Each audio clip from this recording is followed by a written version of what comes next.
Hi there, I'm back, and I've sorry to have kept you hanging, but I've had a break from reporting involuntarily because a lot to do with work. But now I'm ready, and I'm gonna give you the Lincon reports. And for this year, we got to play in a big dining hall instead of the cramped classrooms that we're used to, which, in my opinion, was really awesome. It was a very nice event. First off, I had a game against David. He had brought his Sylvan Elves this time. I had marked his matchup to be a little to my advantage, so I hoped it would go well. First round was frontline and hold the ground, since he had quite the amount of shooting, so I felt that I needed to take first turn.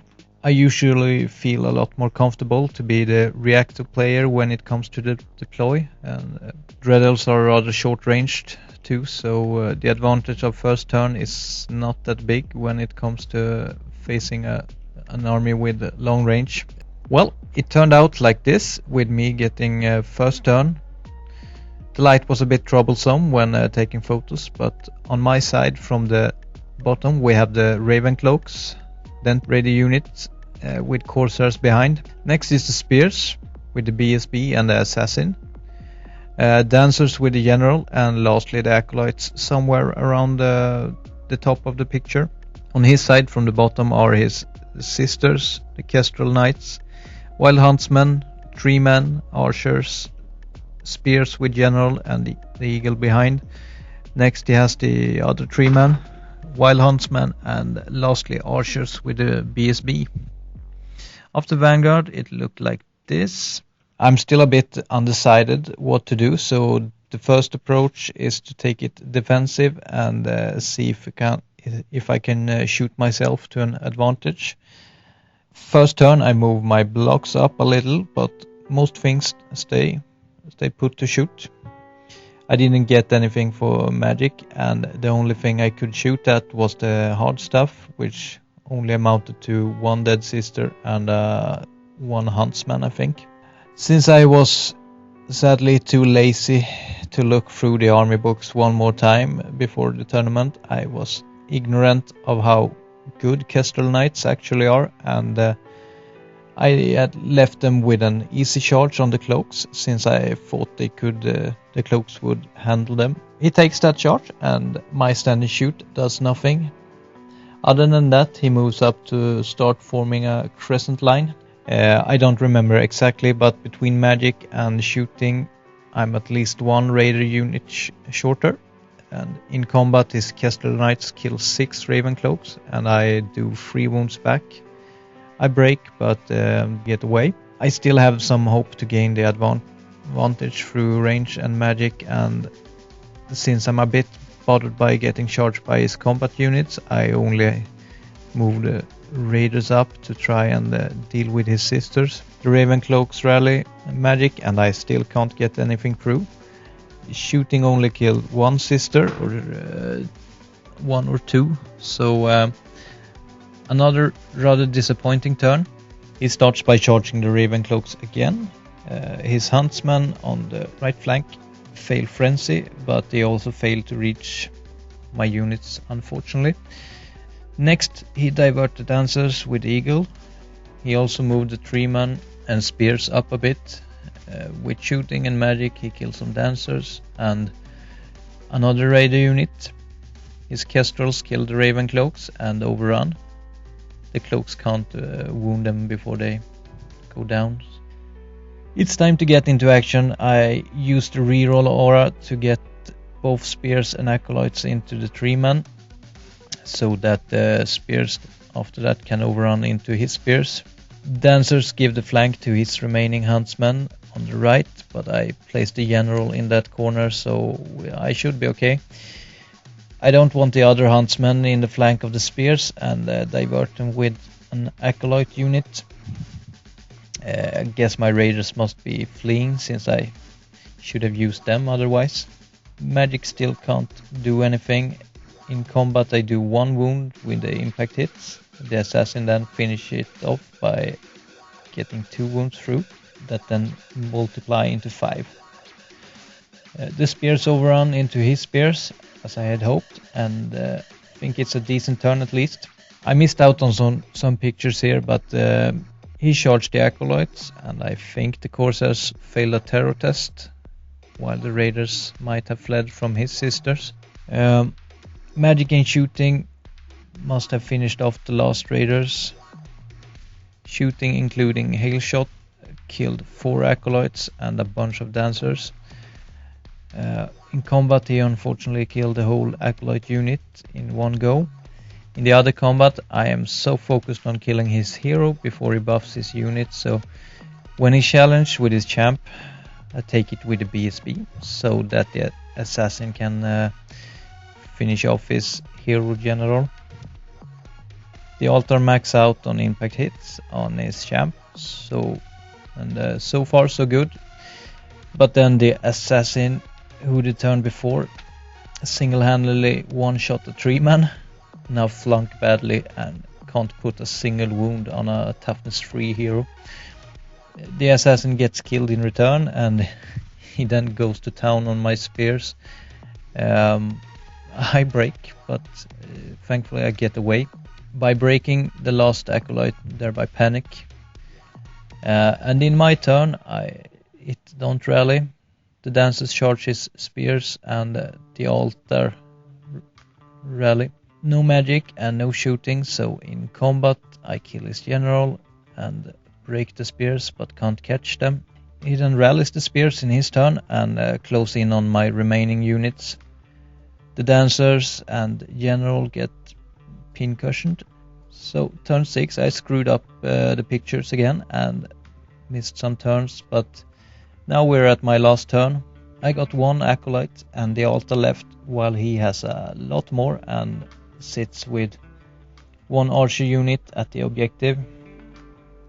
I got nothing to lose at this point, so I used the reroll charge on his archers at the objective, and I get 11 in charge in. Last turn, and it's the last turn and I still can't get any magic through. So one whole game without a single spell getting through, and in combat then I win against his archers, but he sticks. So we're into his last turn. He can't kill my acolyte and I break and run down the archers, and that's it. So a bit of a relief with the last turn combat, making him lose the objective, but it's still a significant loss. It's 5-15 in the end, and a quick analysis is that I lost the edge by misjudging his kestrels, and the Ravencloaks could have done much good otherwise. Magic was my other edge, failed utterly with not a single spell the entire game.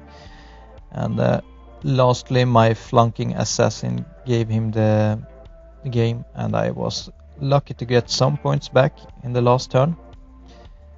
So 2 big mistakes is too much, and it ends like this. So here we are, and it's time for round 2, and with a loss game 1 I had hoped for a favorable matchup. Instead I got one that I beforehand thought to be the worst matchup of all of them. The opposition was Kimani and his Highborn Elves, and he's actually also a YouTuber, and he calls himself Bust a Move or something like that, and I will include the link to his videos in the description so you can go and enjoy them later. The list looked like this, and as you can see he has a really good shooting, some hard combat units, and pyromancy with the Asphalt Scholar. One thing I had going for me was the scenario and deploy, since it was breakthrough and refused flank.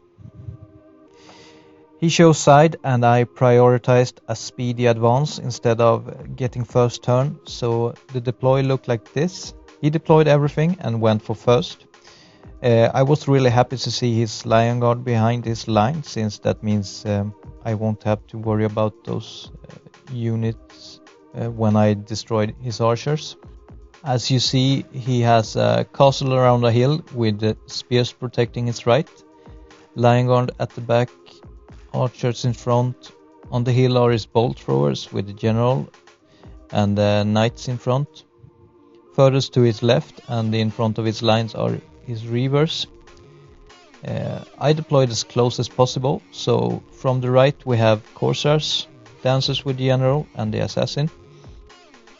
Next, spears with BSB, acolytes, raiders, acolytes and ravencloaks a bit up the board. My only plan is to go all in and grab as many points as I can, while I can, and we'll see how it goes. So his lord feels like a big hassle that might slow me down, and I'm not exactly sure how I will deal with that. He starts off by blocking both my spears and the dancers with a reaver unit. Other than that, he moves up the general and archers a bit.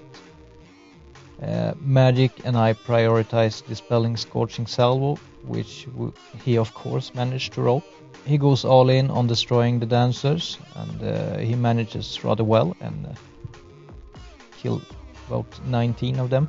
So he has shafted both my combat units, which slows me down significantly. But since the BSB and the assassin are not blocked, I take a gamble here and I charge them both into his general and hope that's enough to eventually grind it down.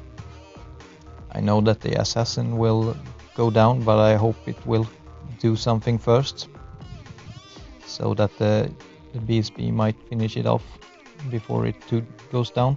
Raiders and acolytes positioned to threaten his bolt throwers in my next turn. His shaft was charged by the other unit of acolytes. With magic and shooting I do pretty well, killing a lot of archers. Acolytes then kill the reavers, but lose one. The assassin managed to get one wound in, which luckily multiply into 3. He then easily gets killed for the trouble, but I think it's worth it, since my BSB should be able to get one wound in before it gets killed. He doesn't break either, so he's stuck there. His turn 2, and he tries to bail out his general by charging the knights into my BSB. The archer chaff a raider unit. With magic and shooting he clears out the other 2 raiders. He also kills some more dancers. And in combat his lord does a wound to the BSB, but lose by 2, but I hold on a 8 rerollable, so that's fine. In my turn I charge the raiders into the archers, hoping they will overrun into his lion to keep them put. Acolyte unit charge the bolt throwers, one bolt thrower. Magic and I get grave calls off, killing another bolt thrower. Shooting kills his reavers and a bunch of spears. In combat his archers die and I overrun into the lions. The BSB take the last wound of his general, so that's nice, but the knights stay put. Acolytes kill the bolt thrower and then pivot. He can't move much, so for magic he gets immolation off in front of the spears. Shooting failed to kill the last dancers, who hide in the ruin. In combat he does another wound to the BSB and lose some knights, but he stick. The raiders easily die to the lions without doing much. Was worth it anyway. It's my turn and I charge the last bolt thrower. Shooting and magic kills some spears. In combat the bolt thrower dies. And he is left with 1 knight against the BSB, but he still sticks.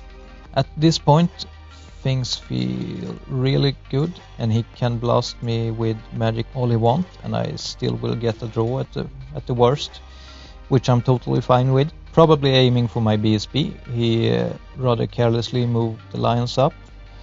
Magic didn't amount to much, and in combat I failed to kill his last knight, With this move, with Lions, he gave my spears the flank.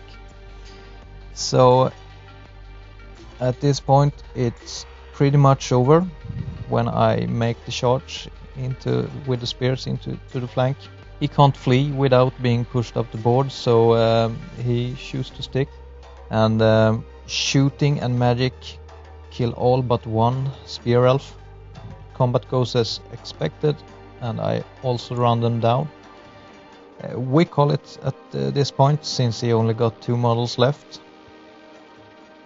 So to win one of the worst possible matchups with about 20-0 was awesome, and I felt back in the game. Some small things went my way a bit more than it should, and his last mistake was what gave me this win. But a well-played game on my part, I should say, so I couldn't be more satisfied at this point. If Game 2 on paper was the worst matchup, my next was a close second. Another highborn elf army, marshaled by Peter. As you can see, this list too has all the scary elements with pyromancy and a lot of shooting. Sky slopes being even scarier than bolt throwers, I think. This time it was encircle and sea standards. Of course, he rolled the Scorching Salvo and anything else he wanted from the pyromancy path. I let him deploy first, and he had chosen to be the defender. He had a very symmetrical army and deployed it that way too. On his right is his knight units. At his back is the wizard and BSB together with archers. In front, the 2 phoenixes, sky sloops and the general. One reaver unit has vanguarded forward, while the other is at the back of his army. I went all in on the right flank, my blocks as close to his army as possible, with the cavalry at both sides and raven cloaks behind. Just so you know, all my units are too far up due to a brain fart on my account, which I corrected later, so it gave him 1 turn of easier shooting, but that's the price you have to pay when you're stupid. Well, my plan is to advance as fast as possible to take his archers while he still has stuff on his right. After one whole turn it looks like this. He has shot some raiders and dancers and positioned in a crescent. In my turn I got pyroclastic flow off on a sky sloop, doing some wounds, and I actually managed to finish it off with a skull splitter. He advances some with a phoenix, magic and shooting, killed a raider unit, a lot of dancers and a few raven cloaks, and also some acolytes. This picture shows the end of his turn 3. I have advanced closer, killed the second sky sloop with a grave call, and finished off one reaver unit with shooting. After his turn he has backed up and flown over my raven cloaks with one of the phoenixes. Sorry if things goes too quick, but I got a bit less of photos than I would have liked. And we have another jump between turns. I have charged his archers off the board and has retreated with everything but the phoenixes. One of them charged a ranger unit but couldn't break them, so now I have a counter charge it with some acolytes. Sorry about this uncomprehensive report, but at this point we're close to the end, and he uses his last turn to back away, but I snipe his wizard and kill the last phoenix, and I in turn get away with a few dancers and keep that unit. The same with the raven cloaks. Only a few left, but they stay alive. The corsairs sadly go down, so we tie the objective, and it ends there. because I have no no more pictures, but at least you know how it went. And it ended a 12-8 win for me, so I was happy. First day done, and I've done rather well despite some bad matchup. Well, it's time for game 4. Opposition is about as hard as it gets, as I am up against Erik, or Fugin, head of the Night Rules team, as he's better known. When it comes to the lists, I feel I have the advantage, since he relies much on cavalry. On the other hand, we play secure target, which is probably in his favor, since I can't afford to split my army up, unlike him. We have played Counterfrost, and I wanted him to risk fighting in a forest, so I placed my marker in the forest in the middle. He placed his far to my left, and he deployed one knight unit far to his right, and the rest of his units around the forest in his deploy. His characters are in the big block, except the disc character who is behind his second knight unit. From my right is one raider unit, ravens with the assassin, spears, BSB with corsairs, raiders, dancers with the general. On the left are the acolytes and one raider unit. Even though the matchup in itself was rather good, I felt it difficult to do anything about the scenario. I can't expect shooting to do much against his scoring units, except perhaps the Chosen. To deal with the big block, I need a lot of combos, which might give me knights in the flank, where they actually are dangerous. I decided to just pick at his loose stuff and see what happens, and take it from there. He got first turn and moved fast cav up with the Vanguard.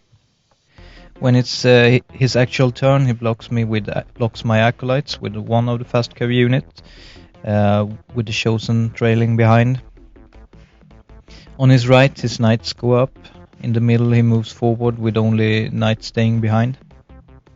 I'm rather fine where I'm at this point, so I only move the cav a bit and reposition my units to maximize shooting.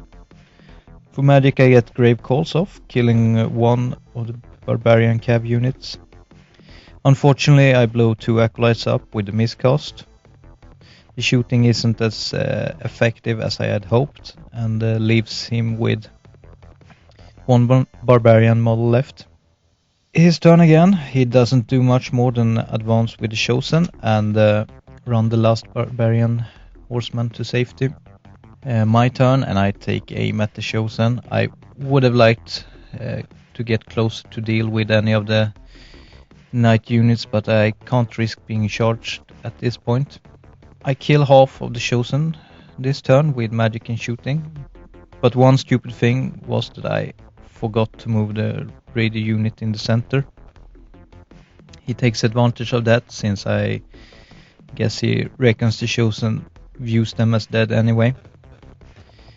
I'm too stupid to realize I should flee, so I stay. He doesn't do much else. In combat he killed raiders, and the dancers almost run off the board, but thankfully make the reroll. The Chosen overruns into the dancers. I don't dare to take any chances with the general, so I charge the BSB in together with the corsairs into the flank of the Chosen. Shooting and magic does not amount to much, but in combat the Chosen die on the impact hits. He has another turn with almost not much happening, just standing still with most of his stuff. So it's my turn again, and it's time to put up some pressure. I divert his warriors, move my blocks up, and try to lure his lord on disc from the action by offering up a unit of acolytes. Magic and shooting killed some warriors, but that's it. He doesn't take my invitation to dance, but his lord takes the acolytes at least. He kills them by pursuit, which at least leave him out of the game, which is something. He backed up too far to risk any charges, so I continued to divert the warriors. One raider unit go after the last barbarian, while the acolytes sneak around his knights. Magic kills 2 of them, but they stay. And raiders kill the last barbarian. He still refrains from charging and join his lord to the knights at the left, while his BSB return to the warriors. His knights in the forest backs to be just within 6 inches of the objective, so that I have a hard time charging them. His BSB had, by the way, went off on his own the earlier turns to block me from getting around the forest and getting the barbarian, which I claimed another way. But anyway, it's the last turn of the game, and I have some hard choices. I can go all in on his warriors and have a really tight combat, which could mean big win or a total fiasco. I take the coward's route and just march to take the objective. All shooting and magic goes into his knights, but in the end he is left with 2 knights in each unit and a bunch of past leadership test. So here it ends, and it's a draw on all accounts. On the one hand, I'm happy to draw an opponent like Erik on a scenario like this, but on the other hand, I was 1 knight away from a win, and that I threw away a raider unit felt a bit bad. He also got 1 objective, rather easy, but I can't see how I could have prevented that without losing precious advantage in the middle. Well, at 47 points at the moment, which is okay in my opinion. The last game of this year's Lincon. It's against Johannes and his Sylvan Elves. The lists are rather even matched, but so far Johannes has kicked my ass the times we faced off, so it's a tough match either way. I was also rather disappointed to see a 4th elf player out of the 6 attending, including myself. For magic he had Master of Earth, the Regen spell, Stoneskin and Summer's Growth. It was frontline deploy, and of course we rolled the scenario least in my favor, Seized Standards. I got to go first with the deploy, and since it was last game I didn't care about any draw or minor loss, so I dropped everything to take first turn and push hard. The setup looked like this. He has mostly bunkered up between the impasse and the hill. He has 1 dancer unit in the forest at the top right of the picture. On my side I have my 3 blocks in a line with the BSB in the middle.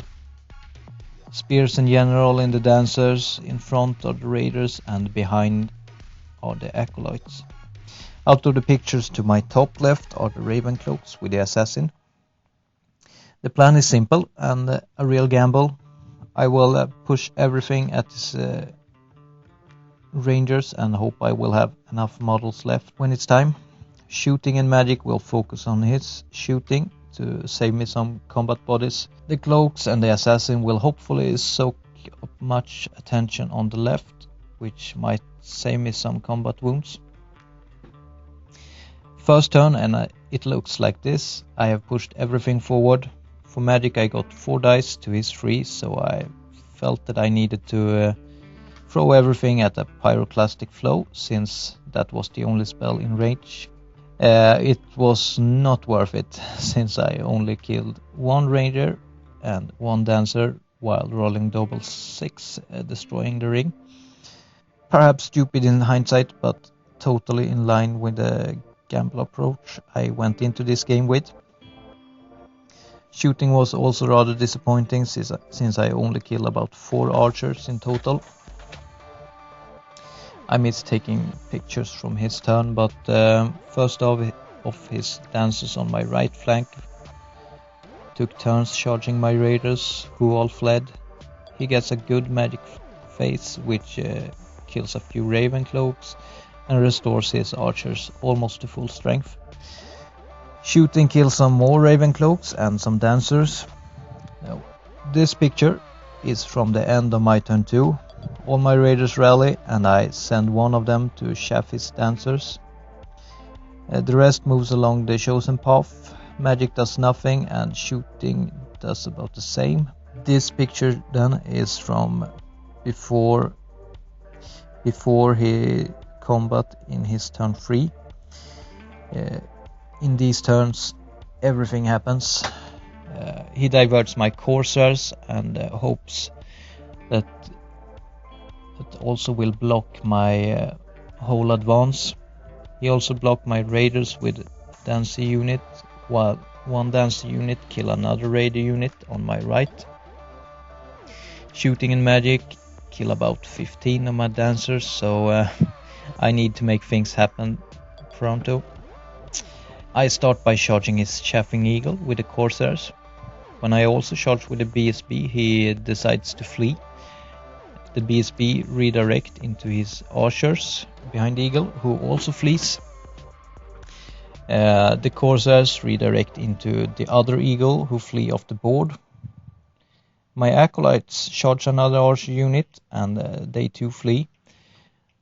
I have a small chance of charging them off the board with the assassin, so I take it, since the acolytes won't make it anyway, I think at least. I can't reach any of the fleeing units, and things are bottled up, and I really hope he will fail some rally tests. So as you see it now, he has done a bunch of charges with his dancers, one in each acolyte unit and one into a raider unit. Everything that fled has unfortunately rallied. Well, things only go bad from here on now. Magic and shooting finished off the dancers and the assassin. One acolyte unit survived a round, but flunked and couldn't kill much. I tried to get one of his dancer units by charging the spears and general into his flank, since the raider unit actually stuck for a round. In 2 rounds my general didn't kill a single dancer, and my ignorance of the dancer's special rules served Johannes well, as I first turn lost all ranks and then got slaughtered. Since I've lost everything, I try a last charge with the BSB into his rangers, but they passed the break test. After that he charged some dancers in. He doesn't wound me much, but broke me anyway, and that's it. So this is probably my biggest loss ever, since I got totally wiped and only got 1 eagle for the trouble. My biggest mistake, I think, was that I thought I could push without dealing with his diverters first. So I guess I was screwed already when I chose to go down that road. That I also got my ignorance of the Sylvan Elves flaunted in my face once more was a bit humiliating too. A pathetic end to an otherwise okay tournament. After screwing up twice against the Sylvan Elves, I hope I have learned my lesson. Unfortunately, I've thought of some new changes to the army, so I will have a hard time keeping away from the spiky elves, even though I said I would. Well, time will tell, so see you another time. Thanks for watching.